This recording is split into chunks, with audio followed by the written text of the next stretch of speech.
Well, welcome everybody. I'm Kelly Coughlan. I'm the Senior Career Manager here at the Office of Career Services. This is AI in the job search. So if that's what you're looking for, you're in the right place. I'm here with Megan Farina from Deloitte, and she is also a George Mason alum. Notice the swag that she's wearing there, loud and proud. So Megan, could you give us a little bit about your background, a little bit about your career journey, and take it from there? Absolutely. So I started out as a decision sciences and management information systems major, a while ago. And when I graduated, I went to work for Northrop Grumman and I got that job through career services. So big shout out to that office for kind of kickstarting the whole journey that I've been on. That was an amazing experience. I was there for about 5 years working in IT as a systems engineer on a travel software for the military. And that took me all over the world, which was also amazing. And then worked for Booz Allen for a number of years, worked in the Pentagon for a while for the Navy, a lot of military government clients in the DC area, as we all are aware. And then I joined the FBI and became an agent and moved to New Jersey, which was a little unexpected, but changed my whole life for the better. I worked in counterterrorism, organized crime, and also cyber the latter half of my career. I will be in Jersey for the duration. Then I recently, 3 years ago, decided that it was time to make another shift. And I love that. And I can look back now and everything kind of makes sense. And when you're going through it, it's scary, it's challenging. You're not sure if you're moving in the right direction, but I think change is just a way of showing you that you have grown. And so I moved to Deloitte about 3 years ago, working in cyber and lots of different clients. It's taken me to California, to Georgia, to Michigan. I was in Savannah this week for a proposal that I'm working on for the Department of Transportation in Michigan. So it's very dynamic, and AI is definitely playing a huge part in everything that we're doing and the work that we're selling and what our clients are interested in and what we as a firm are interested in. So I'm excited to do this today and be here. Well, thank you. Just your typical FBI agent Oh, turned yeah, no big Deloitte deal. employee, like so many of us. Yes, yeah, I've Okay. had a unique experience. Yeah, very cool. And I work for a lot of government contractors all over the map there. So I can relate on some levels, but never joined the FBI. So can't relate to that part. But let's take a look at this. Here's what we're going to go over. We're going to talk about how we can use kind of good, bad, and the ugly, right? How can we can use AI effectively and how we should not be using it. And I can't wait to hear kind of your firsthand perspective of some of this stuff because that Hmm. plays heavily, especially on like from the employer aspect of like kind of that balance of we want people who are really AI savvy. We do not want people who chat GPT their cover letter and resume and read me interview responses from a screen. We're going to go over kind of the do's and don'ts surrounding AI. So we'll talk about how we can use this as a tool for career exploration.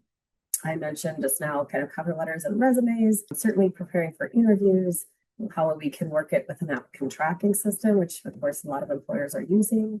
So here's just some of the AI platforms. And then of course, as some of you know, we actually launched our own AI tool this last fall, which is Costello Career AI. Here's what we use it for. So there is a component on here where you can use it for resumes and for cover letters. So a lot of people, and in fact, I've heard this from employers. Megan, I'd be curious to hear your perspective. That applicant tracking system can be a sticky wicket, right? Because it is looking for the keywords that were in that job announcement, and we want to match that in our resume and cover letter. However, what we're finding now is that a lot of people using AI tools, trying to be savvy with it, which I understand, are going to post the job announcement and they're going to post the resume and say, what are the keywords and make these match, right? And then they're going to submit it. And so we can talk a little more in a minute about kind of the do's and don'ts around that. But what I've heard from some employers is that more and more resumes, because of that, are making it through that applicant tracking system, which gets to be tricky on the employer side because now the whole point of it was to kind of screen Hmm. people. And now you got more and more things coming in. So what they're relying upon is people who were, let's say, attending a career fair and followed up with that person afterwards, people who were an intern there already and then they decided to go from that pool first, which is standard, or somebody who was referred by somebody who works at the company. So those referrals are really heavy. So we do talk, anybody who's met with me knows that I'm really passionate about kind of using this two-pronged approach when we apply for jobs, that you don't just create a gorgeous cover letter and a gorgeous tailored resume, and then submit that and sit on your hands and really hope for the best, because that's just not an effective strategy anymore. We need to have this two-pronged approach where we also network. So we can use this for cover letters and resumes. We can use it for introductions, which we use in a couple different ways. One, of course, our elevator pitch when we're at a career fair and how I'm going to introduce myself to Megan. And then also too, when you get to that interview, because that first question in the interview is, tell me about yourself, right? And we never want that response to be, well, what do you want to know? Because what I wanted to know is, are you prepared for the interview? And if you ask the question back to me, it means, no, you're not. This is a really great opportunity to practice your introduction. And then you can actually record yourself answering tough interview questions and watch your responses, and it'll give you feedback. Lynn, I'm really curious, have you actually used the interview feature on Inspire yet? I actually have. I've used it for like a 90-second elevator pitch before I went to the career fair. And then it gave me tips of you can't keep using filler words, you need to kind of reword yourself better. I've also put in my resume in there as well, but to be honest, I really haven't touched much on that feature yet just because I've used our template so much. I thought Costello Career AI, which just was like a really fun system to use. It's very like new. I've never touched base on anything like this before. Very cool. Okay. Again, what can we use this for? We can use AI features to find our ideal career fit, create a career plan, get ideas for our cover letter and resume, answer tough interview questions, and all that good stuff. So there are some really valuable uses. I am a big fan of AI. I use it every single day. Here's what we need to be careful of, though. It can be inaccurate, right? And it's not always fact checked. So you need to be really careful. In fact, when people were applying for jobs and they wanted to, this comes up a lot, because I really recommend on a cover letter that people do a deep dive on the company and don't just throw in like things about their mission statement, but actually what's a quote from their CEO recently? What do they have all over their social media pages? What's a new initiative that they launched that they're really proud of? So an employer told me to do a deep dive on ChatGPT and say, give me 5 articles that have been in the news recently about this particular company and cite the source, which I thought was really helpful. Megan, kind of what do you see on your end when we're talking about kind of the cover letter and resume and the AI generated stuff? Yeah, so there's a lot of talk about that recently, obviously. And, best practices are make sure, like you said, that you're checking that it's true, that it's accurate, because a lot of times AI will hallucinate your numbers. If you say, I worked on a $2.5 million project, it will say it was 7.5, and that, you want to try to be accurate. And it will sometimes add credentials that you don't have, like, I don't have my CISSP. How did that get on my resume? Like just those little things that you got to fact check it. And then design wise, I know ChatGPT in particular loves to throw in dashes and like 3 words, a dash, 3 more words, and like, okay, that's a lot. And now I can tell that this was manufactured rather than personal. So just making sure it's your voice coming through at the end of the day and not a robot is really important. Like you were saying earlier, you got to make things more personal. You got to use a 2-pronged or even 3-pronged approach to try to get your foot in the door, because you want to build a brand for yourself as you're trying to get that position that you're interested in, so that people will see you as standing out and is not part of like an ocean of applicants that all look the same. Yeah, we certainly run into that too. Like we've had jobs open in our own department where that third paragraph of the cover letter all looks the same, Yeah. So Yeah. it's clearly that like all these people were using a chat GPT thing, or we even had one where the second page of the cover letter, the first line, it was like a 1-page cover letter and it looked beautiful. And the top of the second page said, would you like me to throw in more information about George Mason University? And it was like, oh, Oh no, it was cut and paste. Oh. yes, not good. That's not good, especially for somebody who works in our department, because that's what you're supposed to be. This is what we teach You're like, people. stamp it guilty and move on. I know, I know. And then we've seen too, kind of on that employer side, and we'll probably get into this a little more, but just kind of the inaccuracy. So we've had recruiters say that they're in an interview with somebody and they're like, tell me about this time that you had this $7.5 million blah blah blah. And the student's like, What now? What? I had 7.5. I don't know what you're talking about. Yeah, you want to make sure Yes. your experience marries up with what you can actually speak to and that you're comfortable with everything on your resume because they will not try to poke holes in it, but they will deep dive on a lot of things that they want to know more about. So like I have one bullet on my resume about a job that I had recently, working on a cyber team and for the state of New York Department of Health, and I have 6 different work streams that I was in charge of. And I need to be very knowledgeable about each of those work streams if I'm going to put that on my resume. Do you understand identity and access management? Do you understand logging and monitoring and auditing? Do you actually know what these terms mean and not just buzzwords that I threw on because they look good? And I think too, going back to like the formatting, I was just meeting with a student earlier today, and there were certain words that were the resume looked great. There were certain words that were bolded, and I was like, yep. And like between That's the chat bolded, GPT. yep, and like it's called an M dash, that longer dash Mm, line. It is just such a yes. red flag. So Yes. gotta look out. Oh, and then the other thing too is we want to be real careful when I'll probably say this more than once, but if you are going to, copy and paste your resume in there for ideas and stuff, do not stick your personal information in there. Don't put your cell phone, your, personal email, because Address. it remembers, yes, it knows, and it can easily spit it out to And I somebody think else. it So says somewhere on the site, like this information is not private. So just keep that in mind for all of the platforms. They keep everything that you put in there. They have a history. this was something that I screenshotted from LinkedIn. This is a recruiter that I follow. One of the things that she was talking about is how many LinkedIn messages that she received, and it was so great and all this kind of stuff. And then as she took a dive into it, the language was the same. So it was more and more people. They were legit people, but they were all using sort of this ChatGPT Cookie approach. And cutter.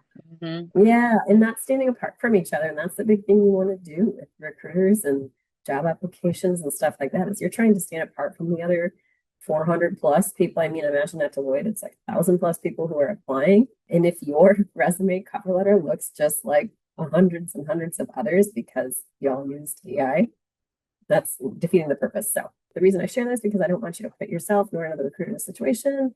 If you're asking for time to chat, include why. Not a fan of AI generated emails, and I would hazard guess that my other recruiter pals aren't either. So we can, however, use AI in a lot of effective ways. This is like the purpose of this is not to trash talk AI and say you should never use it because it is a fabulous tool when you are exploring. So here's some prompts that you can use if you're trying to figure out if this works in any stage of your life. You can identify a potential career paths based on my skills and my interests. I use this a lot. We have an assessment that we offer called the Strong Interest Inventory, which is kind of gearing, Megan, I don't know if you've ever taken it, but like, figuring out where your interests lie. And it'll give you like a 3-letter code. So it's like realistic, investigative, artistic, social, enterprising, conventional. And it gives you job titles based on where your interests lie and compares those to people who are happy in those jobs. And that's why it's looking those recommendations, which is super cool. Interesting. That is But it's cool. only looking at like 120 to 130 job fields, whereas AI can look at 100,000. And so I always recommend people use that tool as a launching point, but then take that, put it in an AI tool and say, what are 25 job titles? And give me the names of companies in the DC area I should explore that are currently hiring entry level positions in these areas. Identify career paths based on my skills and interests, considering further education, what are the benefits, what job titles can I explore? I just talked about that one. What majors or concentrations, what DC companies could I be exploring? There's the one I was just talking about with the Strengths Finder. What cities maybe are best for this industry, and give me the names of the top 20 companies. And then I usually follow a lot of these up with, again, kind of going back to what we were talking about, Megan, with the importance of the networking and building connections there.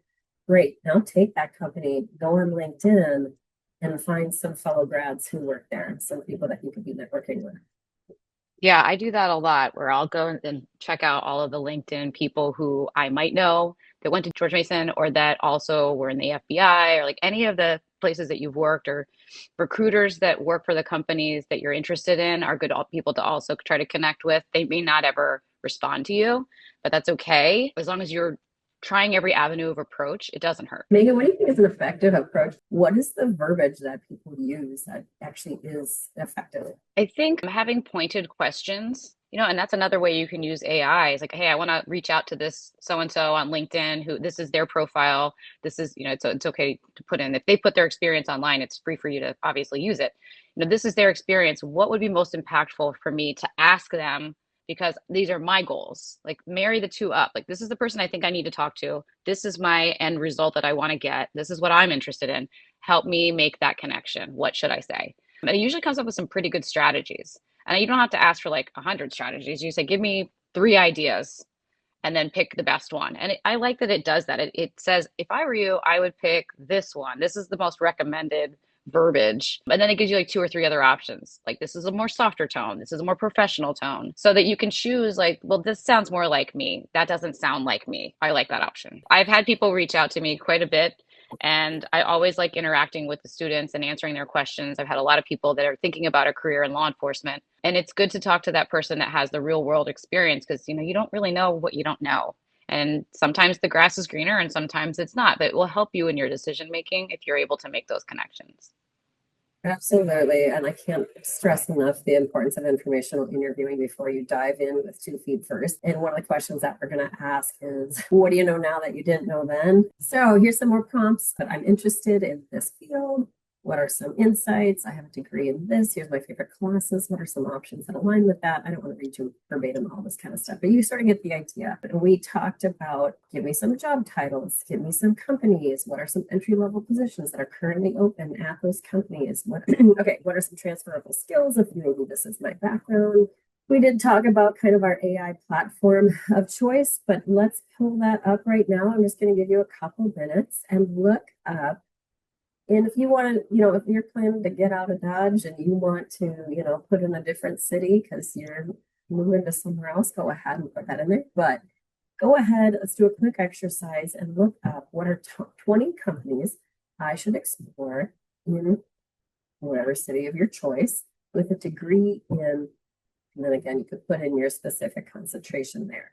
Or if you know that you want to explore business analyst jobs, like that's it. Then go ahead and say, what are 20 companies I should explore in DC if I am a student going to be graduating with a business analyst degree?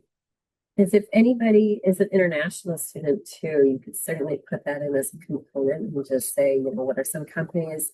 I would still use InterStride as the platform that I would recommend for international students to use. We also have, I think, the QR code at the end to join our international networking group we have on LinkedIn, which is really helpful because it's our alumni and students. So a lot of those who have already successfully found employment, but that could be certainly one of the AI prompts that you put in there. Who has friends, who is sponsored in the past, who's OPT friendly? What job title should I be considering with a degree in business and a concentration in this if I really like such and such coursework? So now we're going to pivot quick to cover letters. So I am a big advocate for this. I run into a lot of students who come to my office and they say, I've applied for 100 jobs and I haven't heard anything. And I ask them, 1, is your resume being tailored for each job? 2, are you doing a cover letter and are you tailoring it for each job? A lot of the responses are no, because they're not required. So an employer, and maybe you could back me up on this, I'm not looking for employees who only do what's required of them. I want employees that go above and beyond. And one way that you can demonstrate that is by doing a cover letter when it's not required, because you're already showing work ethic. Not to mention, it's an opportunity to introduce yourself in a way that you can't on that resume. Your resume is just a bunch of bullet points, pretty much, right? Whereas a cover letter, you can actually show your writing style. You can express your interest, as I mentioned earlier, using AI as a tool to give me stories or initiatives that this company's recently launched to cite the source, into that part of it. And I can tell you in my last job, when I applied on my cover letter, I quoted the CEO and talked about how that resonated with my own values and stuff. So if I have 2 really stellar candidates and they both have great resumes, but this one bothered to do a cover letter, maybe reached out to people, that's the person I'm going to go with. And again, it's a really competitive market out there. Megan, what are your Yeah, I thoughts? know Deloitte definitely requires a cover letter. So it's a good practice just to have one ready, but you can also tailor it to the job that you're applying for. showing that you understand the role expectations, right? So somewhere you weave that into your story of like, I'm comfortable with this, or I'm interested in that, or like, I understand the role because. So you can kind of show a little bit more of your personality and your experience in this cover letter that's not going to come through in your resume. But starting out with a hook is always better than like, I'm interested in the business analyst job I saw posted on Indeed. I believe with my experience and X, Y, and Z, I'd be a great fit, right? Because 9,000 people are going to start their cover letter the same way. And you're not trying to just match everybody else. And remember Blending. these. Yeah, and the example I gave at the beginning where it was like everybody's third paragraph looked exactly the same because they were all using AI tools.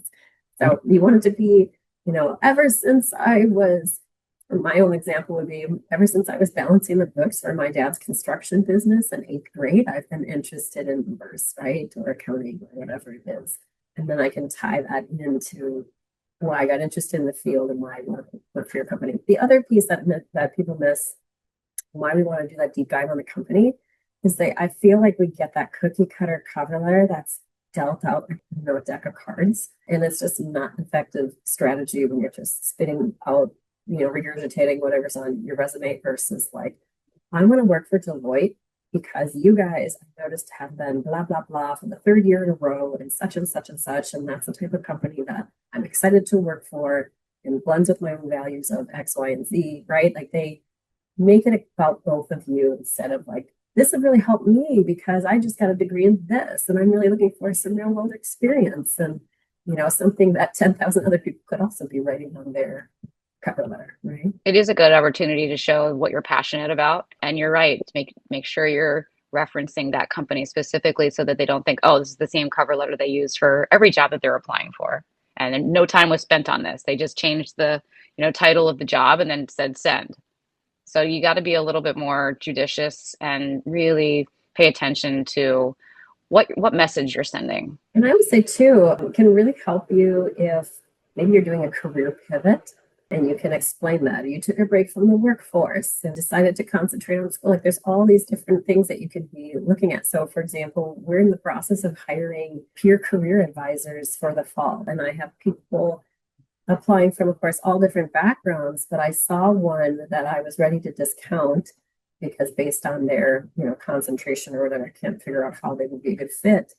But they started their cover letter beautifully. And I talked about, although my degree is in this, here's my background and why I'm interested in helping Costello students. And like, just, made the case basically. And it really does make a difference. For me personally, we moved every 2 to 3 years to the military. So I got to explain to employers on the cover letter, I'm not just, hopping all over for fun and I will be here for 3 years. So please hire me.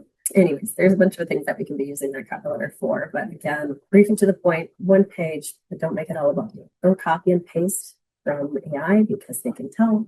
Make sure it's accurate. Don't put in your personal information that in AI tools. And of course, we don't want to plagiarize and sound like everyone else. So here's some prompts that you could potentially use. How can I effectively customize this for this job description using this resume? And again, we're keeping off our personal information. How do I connect my personal career goals with the mission of this company on a cover letter? Again, we're going to reword this so it sounds, I guess that was another thing, Megan, I'm sure you've seen too, where this like cover letter and resume just like reads amazing, and then the person gets there to interview, you're like, you sound nothing like these 2 documents. Yeah, you have to, like I said, you have to be able to back it up. And when your resume doesn't jive with who you are and nothing's coming across like it did on the paper, it's a huge red flag. Yeah. Some more prompts. Again, I'm not going to read all these to you, but these are just different things that you can use to really help you align that cover letter with what is in that job announcement. That last bullet point you see in here is one I've mentioned a couple of times now. What are 5 recent articles about this company and site sources, right? You want to make sure it's legit. This is based on Theo, the cover letter app that we were just talking about and the AI tool that we use. If you're hiring manager, I'm excited to apply for this. Again, no hook. I would start with a hook. Academic background and this, blah, blah, blah, blah, combined with this. So again, this is a great starting point. This is not your finished product you're copying and pasting. Here's another cover letter example. Growing up, I was always fascinated with how companies function, blah, blah, blah, blah, blah, right? So that's a hook, and they're going to tie it into what they're applying for. We want to proofread, make sure it sounds like us and all that good stuff. And Megan, we've kind of alluded to this already, but the biggest red flag hiring managers look for in job candidates is an AI generated resume. Or if you use AI to write a resume for you in minutes, it tells me it didn't put a lot of time and thought into applying to my job. And that's from a recruiter at Robert Half. A lot of the same things apply here. Don't tell me that you solved world hunger. And then we get to the interview and I ask you questions about it, and you're like, what I say? So again, personal information doesn't go on there. Don't copy and paste. Avoid the plagiarism. How can we use this effectively and responsibly? It's totally okay to post a job description in AI and say, what are the keywords I should be touching on in this resume? And then you can work them into your resume. How can I tailor this to maybe fit it better? Or in each bullet point on your resume, you want it to be an accomplishment. You don't want it to be a job duty. You want it to include the skills and the strengths it took to accomplish that, maybe some quantifiers. So what I've used AI for when I'm meeting with students is I will say, what are the skills? So like I get a lot of people who are like, well, I was just a waitress, or I was just working at Old Navy as a, sales associate. So therefore I don't have much to say. And so you can use this and say, what are 10 skills I used as a sales associate at Old Navy? And they'll give you some ideas of verbiage that you can incorporate onto that resume.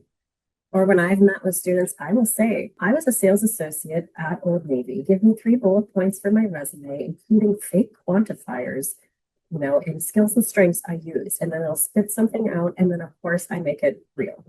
I say, oh, actually, I didn't really do that. And I certainly didn't see 1,000 customers per week or whatever. But it gives you an idea of what numbers you could be throwing in there where.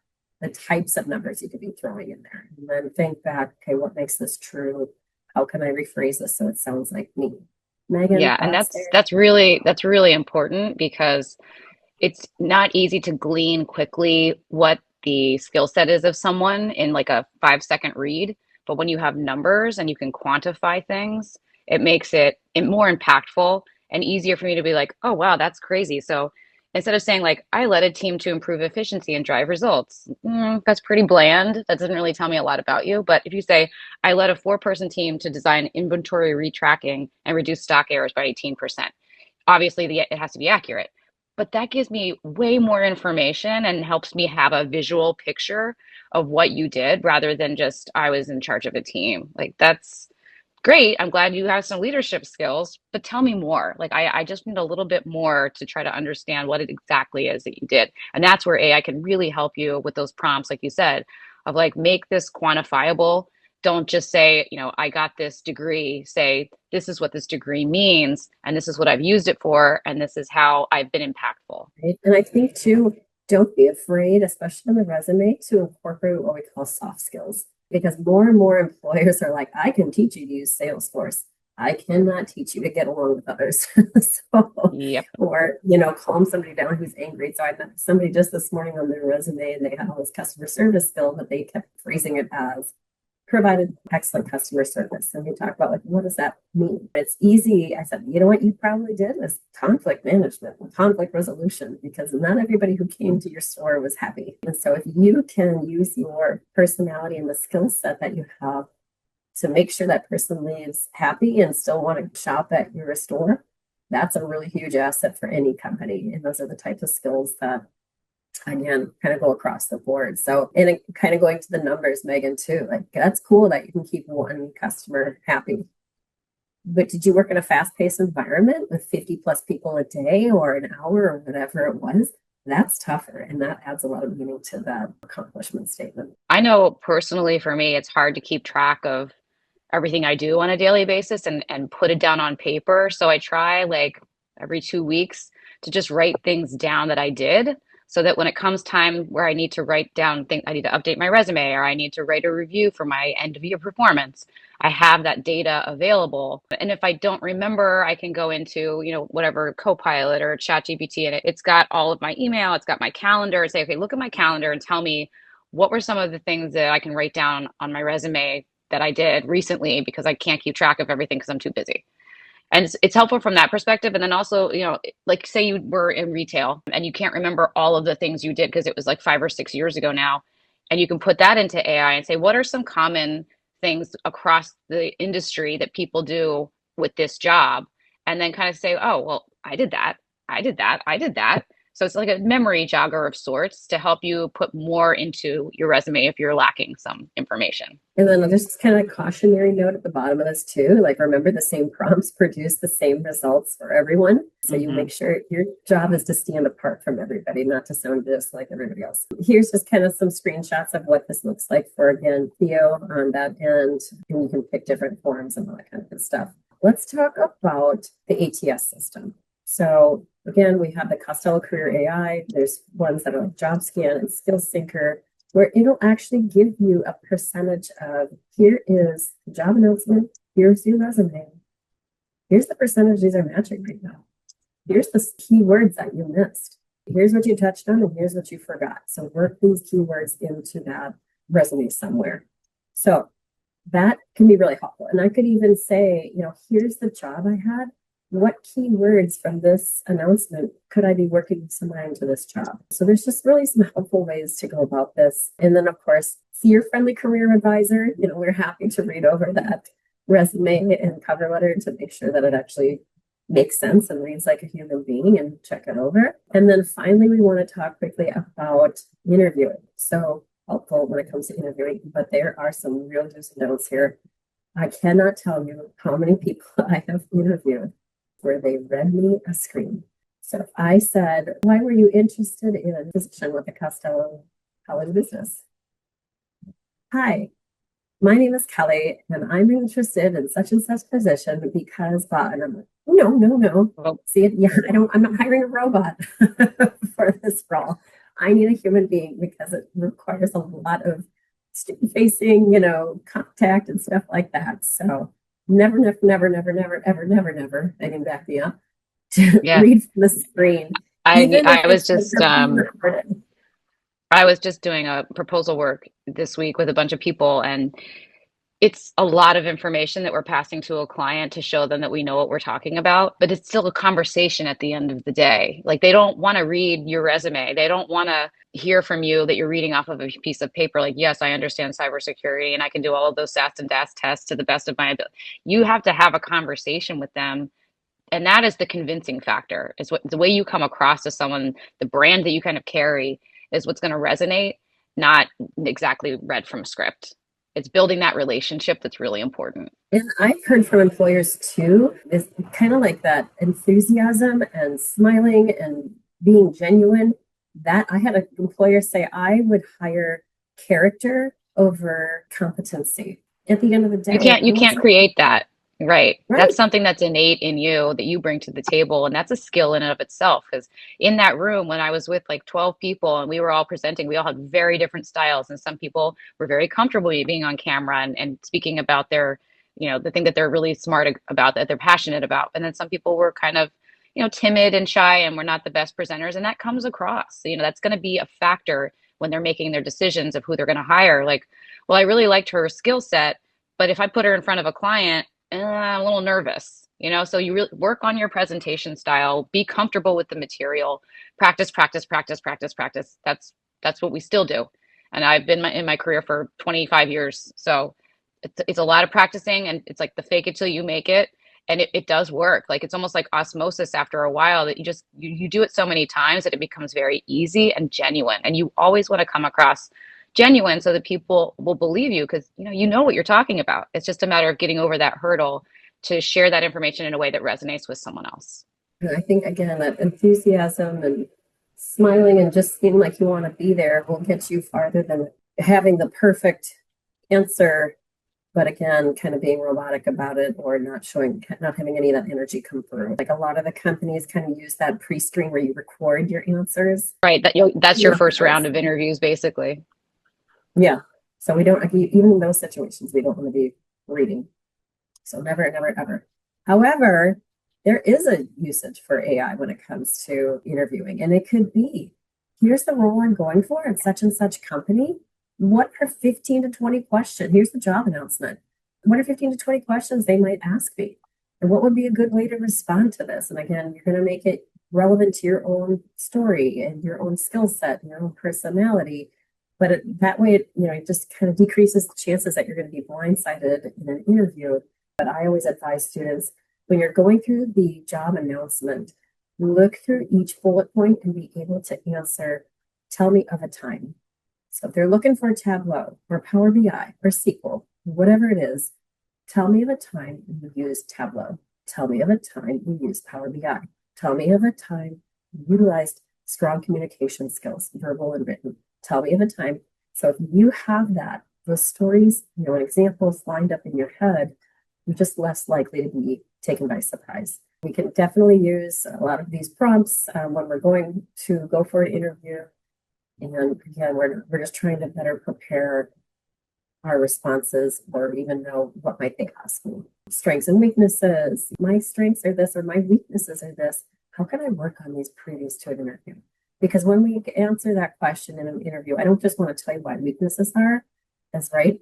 Step one is identifying this problem, and step two is doing something about it.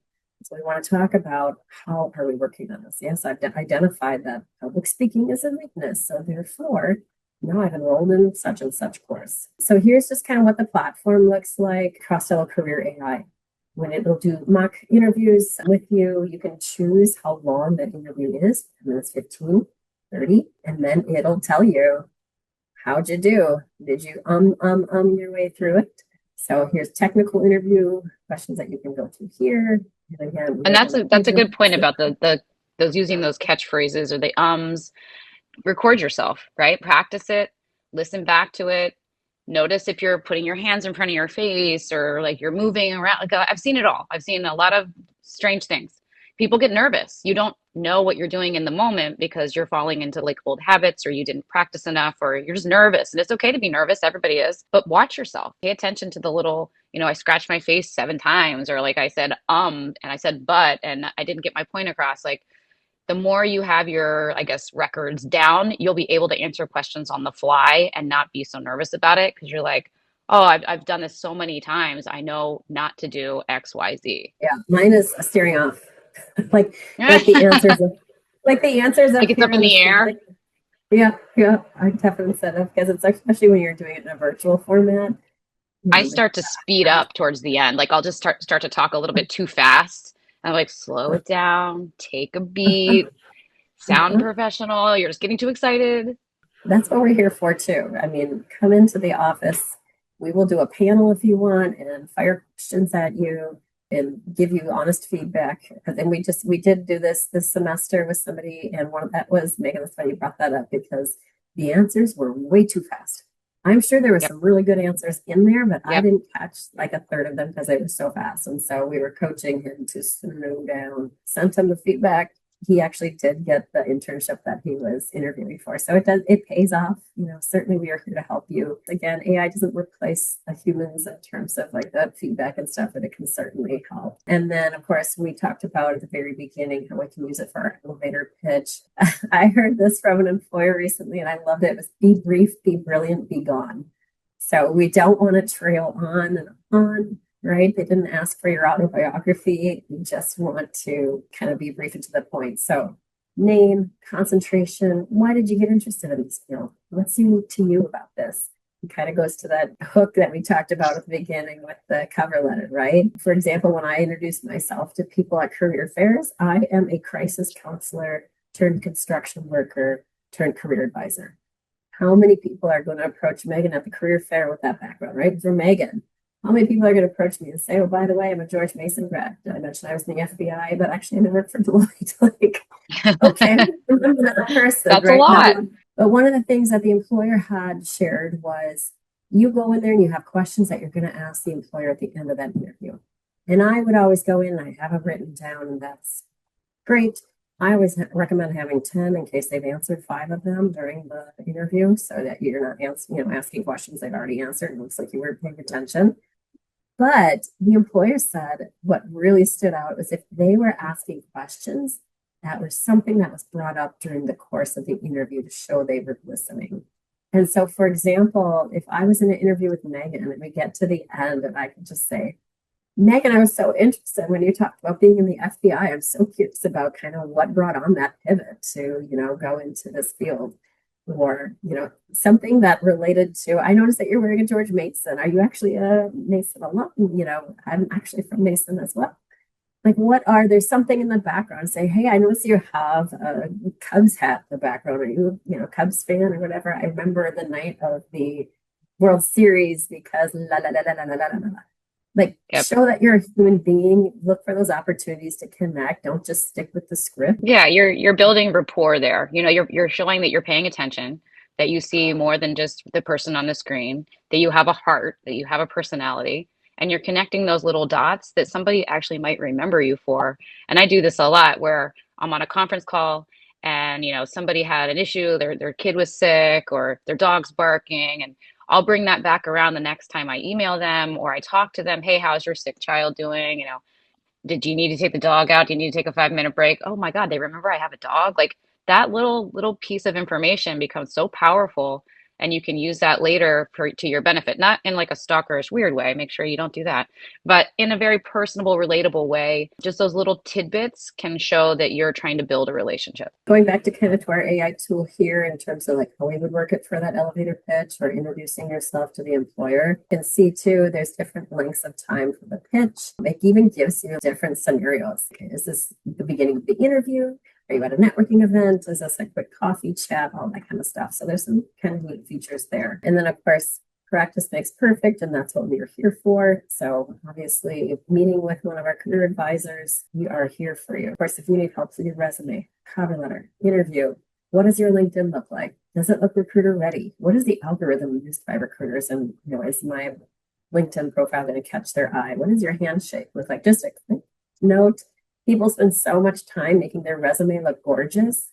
The only people who see that are the people you submit it to. Megan and I can go on your LinkedIn right now.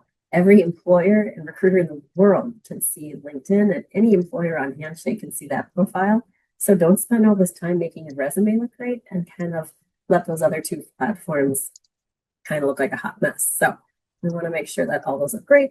I mentioned to these at the very beginning, but here's the LinkedIn group. That is our Costello Career Collective, where you can post questions and chat with employers and all that good stuff. And I did mention our international group at the beginning here.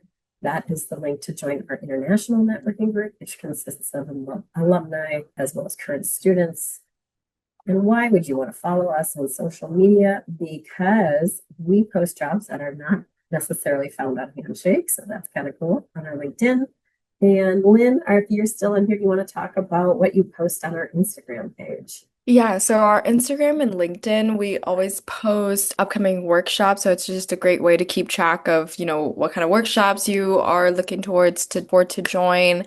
And on Instagram, we also post a lot of fun videos about like facts, such as like currently right now it's Internship Awareness Month. So we've been posting a lot about that too. A lot of jobs opening up on LinkedIn, Handshake. So it's just a good time to kind of, keep track of all your applications. LinkedIn, we post up jobs that are specifically for business students. Most of the time, those jobs are direct connections to our office. It's a great opportunity for you to just look into that company, look into if they have any good open positions. So I do highly recommend checking out both our Instagram and our LinkedIn. Yeah, Instagram I think is a little fun. LinkedIn tends to be kind of some posts about, again, job postings, highlighting students who successfully found employment, how they went about it, and internships and things like that.